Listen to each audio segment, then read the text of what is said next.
I'm Kathy Schmitz and I'm at the Moda Lab.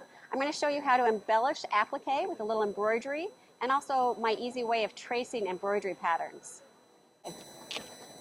So on my new line of fabric, which is called Patchwork Garden, I did a couple block of the month, and one of them is applique, but I'm not really good at the turn to applique, which I love the look of, and so I generally use the fusible web. So this fusible web, it's lightweight so I can sew through it, but it just leaves it looking a little flat, and I wanted to do something to make it pop a little bit more and give it a little more dimension. So what I do is using my 12 weight sulky thread, this is my favorite thing to embroider with, just one strand, I just do a really simple stem stitch around the edge, and it kind of captures the edge of the threads and holds it in place. And then when I'm done, I get something that looks like this. So it looks a little more detailed than just the flat. It gives it a lot more dimension that way. And then the other thing I wanted to show is how I like to trace the pattern, because it's a really slick thing and it goes really fast. So first of all, when on my new patterns, I put the pattern in there two ways. I put it in there the correct orientation, and I put it in the reverse orientation.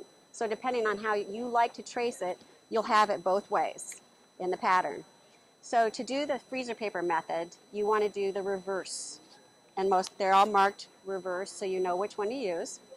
You simply put the pattern on your scan bed of your printer, and you put a piece of freezer paper in the paper tray so that it will print on the paper side, and you just make a copy.